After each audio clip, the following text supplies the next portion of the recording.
selamat pagi Ibu Suryaneli. Selamat pagi, Bu Siti. Ya, Ibu Suryaneli apa kabar nih? Alhamdulillah sehat. Ya, sehat Ibu Suryaneli, boleh saya meminta waktu Ibu sebentar nih? Lagi sibuk nggak ya Bu? Oh iya Bu Siti, kebetulan saya lagi tidak sibuk. Baik. Di sini Ibu kita akan melakukan kegiatan praobservasi Ibu seperti yang sudah disampaikan kepada Ibu Suryaneli bahwa saya di sini akan melakukan yang namanya supervisi akademik di kelas Bu. Tujuan dari supervisi akademik ini untuk membantu Ibu Suryaneli dalam mengembangkan dan meningkatkan kompetensi Ibu sebagai guru. Jadi kita akan ngobrol-ngobrol santai aja Bu.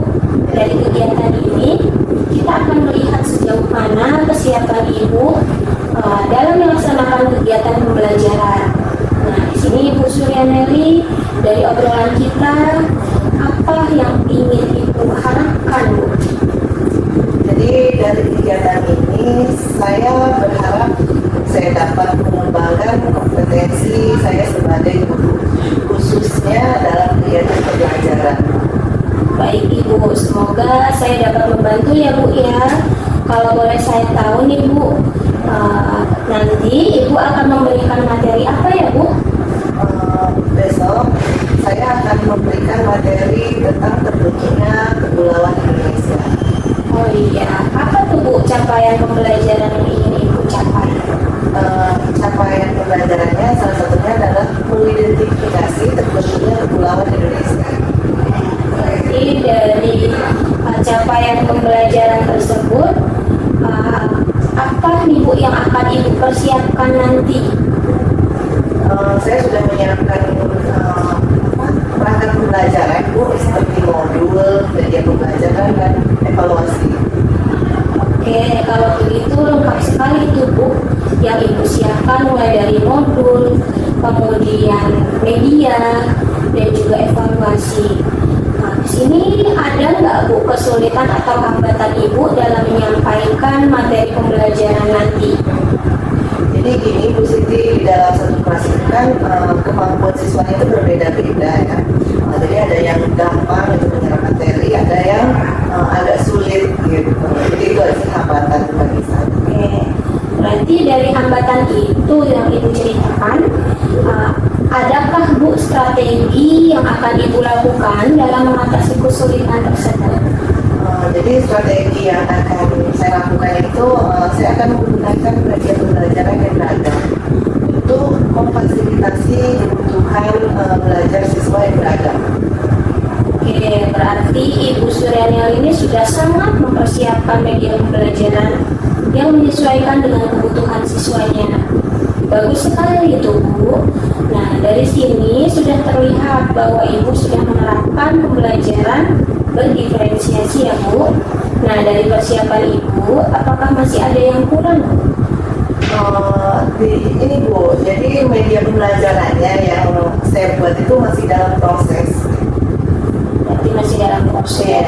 Nah, untuk menyelesaikan media pembelajarannya Bu, bantuan dari siapa yang Ibu harapkan? Saya akan meminta bantuan dari rekan guru atau mungkin juga langsung ke Bu Siti ya, bisa membantu saya. Ya, insya Allah nanti saya akan bantu Bu sebisa saya ya Bu ya, kita berkolaborasi. Terima kasih Bu. Nah, Ibu untuk kompetensi yang Ibu kembangkan itu kompetensi apa ya Bu dari kegiatan ini? Yang ingin saya kembangkan adalah kemampuan intelektual dan kemampuan sosial emosional dalam melaksanakan kegiatan pembelajaran. Oke, dari penjelasan Ibu berarti Ibu ini ingin mengembangkan kompetensi profesional, sosial, dan juga kepribadian. Nah, dari strategi apa yang Ibu lakukan untuk mengembangkan kompetensi yang Ibu sebutkan tadi? Apa Bu? Jadi ini Bu, saya akan menyiapkan perangkat pembelajaran yang lebih lengkap, yang tentunya berpihak kepada murid, seperti modul ajar yang membuat pembelajaran terdiferensiasi ya, dan dan PSE. Terus media pembelajaran yang menarik dan menyenangkan. Itu luar biasa sekali Bu, bagus itu Bu. Insya Allah saya bisa bantu Ibu dalam mengembangkan kompetensi yang Ibu ingin capai dalam kegiatan observasi di dalam kelas. Insya Allah setelah kegiatan observasi nanti kita akan kembali ngobrol-ngobrol lagi tentang apa yang belum dan sudah terlaksana dari rencana pengembangan yang Ibu Suryani sampaikan tadi. Nah, untuk rencana pelaksanaannya, kita ini akan melaksanakan observasi sesuai dengan jadwal yang sudah disepakati kemarin ya Bu ya. Iya Bu. Baik, terima kasih.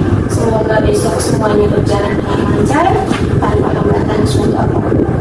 Amin. Terima kasih Bu Siti. Sama-sama Ibu Suryani. Anak-anak yang mampu yang punya jabatan ya, orang tuanya punya jabatan ya, diberikan pendidikan. Sementara rakyat jelata tidak mendapatkan akses pendidikan yang layak, akibatnya hanya sebagian kecil penduduk pribumi yang mendapatkan pendidikan formal, terutama di kota-kota besar.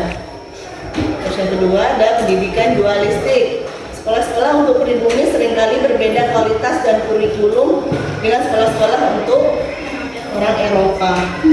Jadi ada jalan raya di jembatan, yang ketiga pelabuhan dan kapal.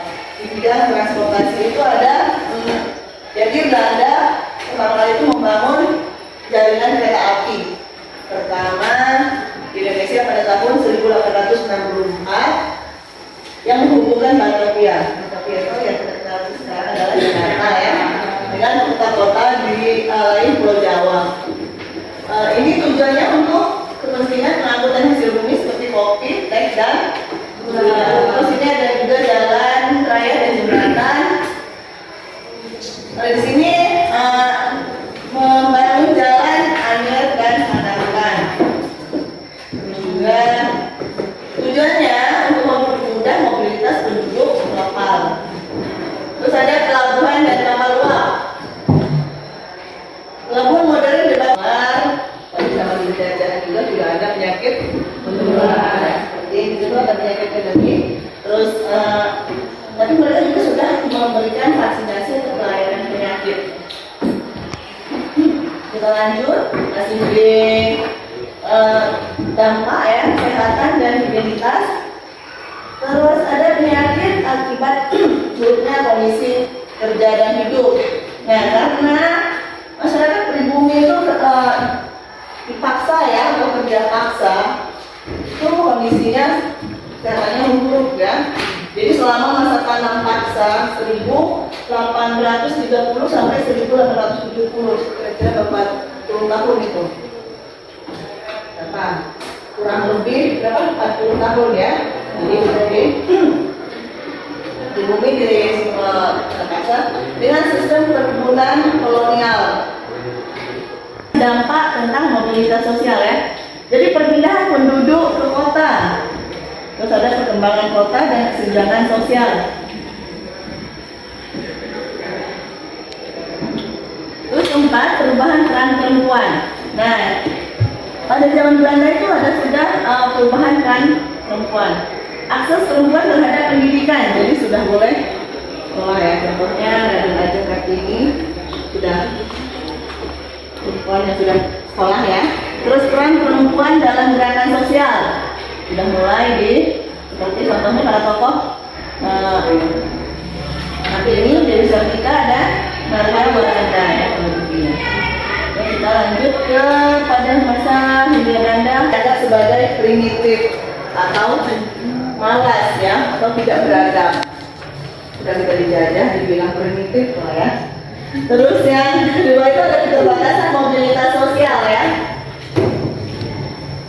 Nah, jadi sentimennya itu memperkuat stratifikasi sosial di mana orang pribumi sulit untuk naik ke. Assalamualaikum warahmatullahi wabarakatuh. Perkenalkan di sini saya Siti Rohman Nurjana selaku calon guru penggerak angkatan 11 Kabupaten Lampung Selatan, berasal dari SMA Negeri 1 Bakauheni.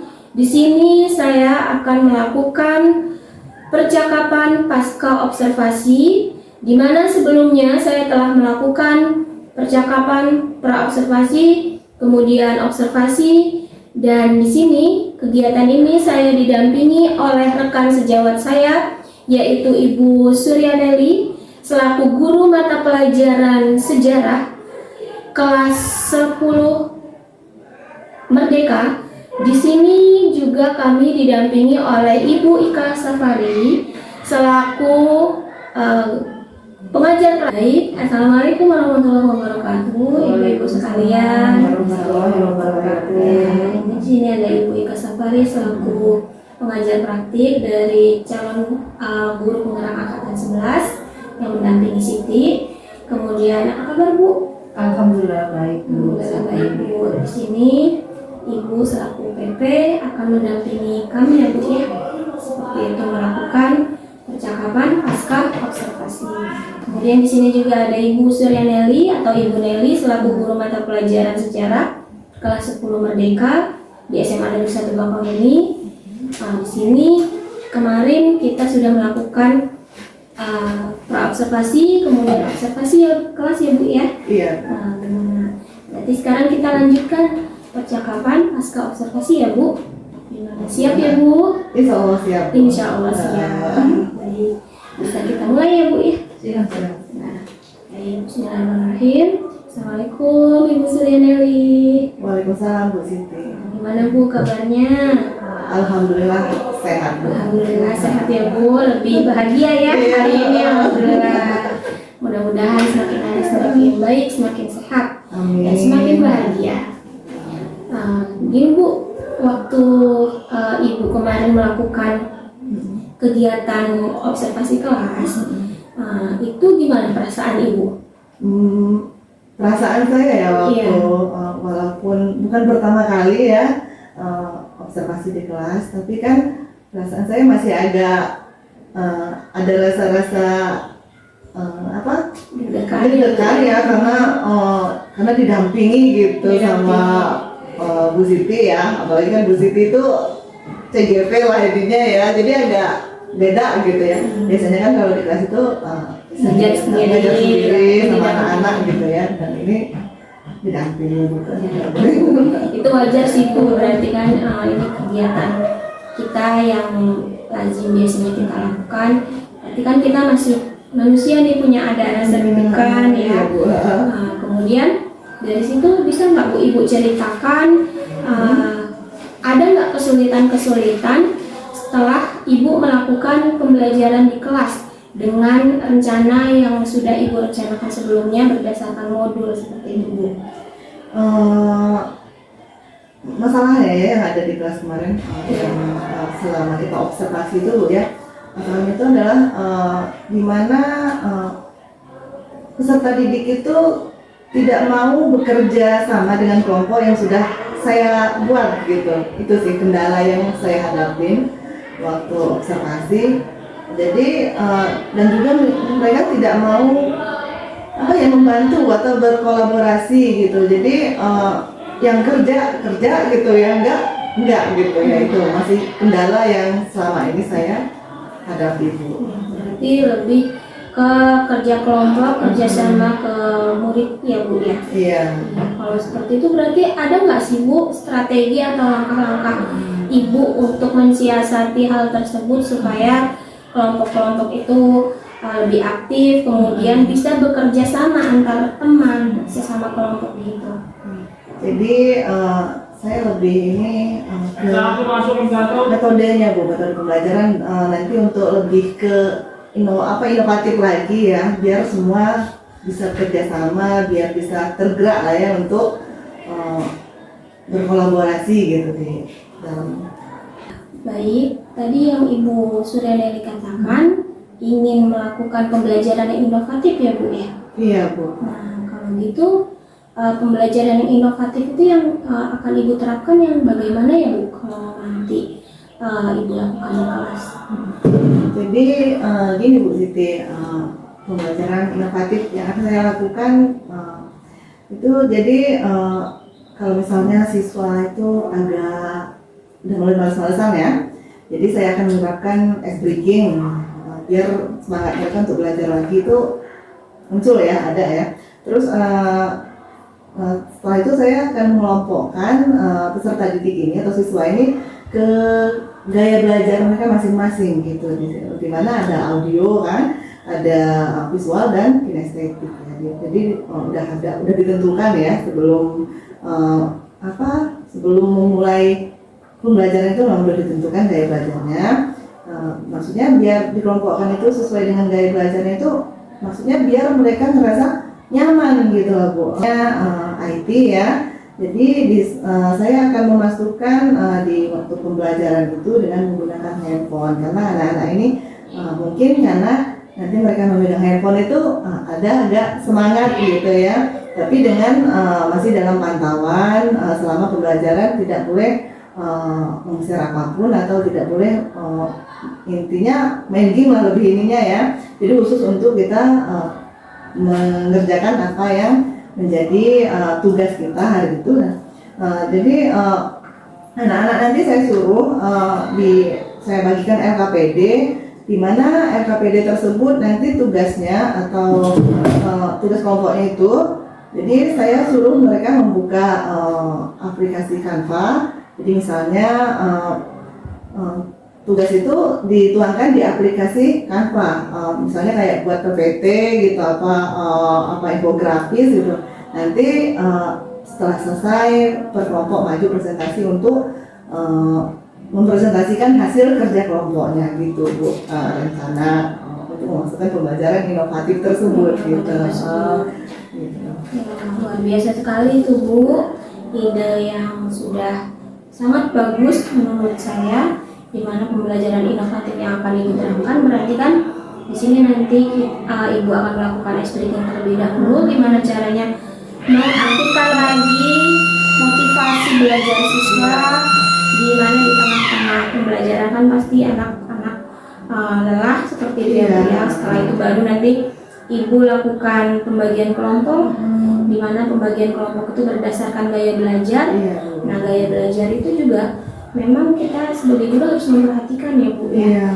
Misalnya seperti Ibu tadi jelaskan, audio, kinestetik, kemudian visual, seperti itu. Mungkin nanti bisa Ibu tambahkan, kita bisa menampilkan gambar-gambar atau video-video pembelajaran yang menarik minat siswa seperti itu. Dan tadi untuk proses atau hasilnya, Ibu kan akan membagikan LKPD ya Bu, dalam proses, kemudian nanti hasilnya siswa akan menerapkannya, menghasilkannya proyeknya dalam bentuk Canva, infografis ya Bu, PPT dan juga PPT ya. Itu bagus sekali tuh Bu, itu kita sudah menerapkan yang namanya menggunakan media pembelajaran, di mana sekarang kan IT gitu ya. Itu sudah luar biasa Bu. Nah, kira-kira nih Bu, dari ide yang sudah Ibu ungkapkan tadi, itu kapan Bu akan dilaksanakan? Insya Allah sih Bu, saya akan melaksanakan yang saya rencanakan itu ya. Insya Allah nanti 1 minggu kemudian atau pekan depan, karena kan pembelajaran sejarah ini atau pelajaran sejarah ini adanya di 1 minggu kali ya. Jadi gitu. Nah, selain itu, kira-kira untuk mencapai atau menunjang keberhasilan dari hasil apa yang ingin Ibu capai yang terkait dengan pembelajaran inovatif tadi, ada nggak Bu kira-kira yang bisa Ibu ajak berkolaborasi di sekolah ini seperti itu? Oh iya Bu Siti. Jadi saya akan mengajak atau meminta bantuan kepada rekan guru ya. Kalau Bu Siti bersedia itu bisa langsung Bu Siti ya. Saya minta bantuan Bu Siti untuk berkolaborasi gitu di kelas saya nanti. Insya Allah Bu, saya akan siap, kita akan sama-sama kolaborasi ya Bu ya. Semata-mata untuk kebaikan kita sebagai guru, juga untuk perbaikan sistem pembelajaran supaya anak-anak lebih tergali lagi seperti itu ya. Kemudian dari sini Ibu akan menerapkan berarti minggu depan, kemudian akan berkolaborasi dengan rekan sejawat atau nanti mungkin kita berkolaborasi gitu ya Bu ya. Iya. Kemudian Ada tanggapankah dari Ibu selaku observer, Bu? Baik, Bu Siti, terima kasih atas waktunya ya. Buat Ibu Sur juga ya, terima kasih atas waktu dan kesempatannya selaku guru yang telah diobservasi oleh Bu Siti ya Bu ya. Ya. Di sini saya menyimak kegiatan diskusi coaching pasca observasi ya Bu ya. Diskusinya sangat menarik ya, sangat menarik karena di sini Bu Siti sebagai coach dan Bu Sur sebagai coaching sudah menerapkan yaitu percakapan alur tirta ya Bu ya. Di sini Bu Siti sudah membuat pertanyaan yang berbobot, terbuka sehingga Bu Sur bisa menjawab mengikuti apa dari pertanyaan Bu Siti sehingga Bu Sur menemukan area pengembangan yang ada pada diri Bu Sur seperti itu. Di sini tujuannya sudah jelas ya, tujuan alur tirtanya sudah. Terus kemudian Bu Siti mengidentifikasi masalah ya, yang kegiatan sudah dilaksanakan. Kemudian Bu Sur menemukan rencana aksi ya. Bu Siti kan menggali Bu Sur itu kekuatan apa yang ada di dirinya Bu Sur sehingga Bu Sur menemukan ide-idenya cemerlang ya Bu ya, akan membuat pembelajaran yang inovatif. Kemudian ada tanggung jawabnya Bu Sur akan segera melaksanakan kegiatan inovatif tersebut. Kemudian bersama dengan rekan-rekan sejawat atau bantuan dari rekan sejawat, kepala sekolah, siswa ya, semua terlibat. Alhamdulillah semuanya mudah-mudahan akan terlaksana apa yang akan dilaksanakan atau yang akan diharapkan dari Ibu Sur untuk kedepannya seperti itu. Menurut saya percakapannya sudah baik, sudah bagus dan alur tirtanya pun dapat seperti itu dari saya. Baik, terima kasih kepada Ibu Ika Safari selaku pengajar praktik yang sudah mendampingi kegiatan pasca observasi yang kami lakukan, dan atas tanggapannya yang membangun. Semoga ini bisa menjadi pembelajaran terbaik bagi kami, Bu, untuk terus bergerak, terus melakukan perbaikan semata-mata untuk kemajuan pendidikan di Indonesia seperti itu. Dan untuk Ibu Suryani selaku guru mata pelajaran yang sudah melakukan observasi dan saya sudah melihatnya di sini, mudah-mudahan apa yang Ibu rencanakan tadi terkait pembelajaran inovatif sesegera mungkin bisa terlaksana atas tujuan pembelajarannya tercapai, dan ini nanti hasilnya perbaikannya bisa diceritakan lagi seperti itu semata-mata untuk perbaikan kita ke depannya. Iya. Ya. Intinya terima kasih atas waktunya Ibu Suryani, Ibu Ika Safari. Di sini kita dipertemukan dalam percakapan pasca observasi. Semoga apa yang kita lakukan ini bermanfaat dan dapat ridho dari Allah Subhanahu wa taala. Terima kasih atas waktunya. Kami akhiri. Assalamualaikum warahmatullahi wabarakatuh.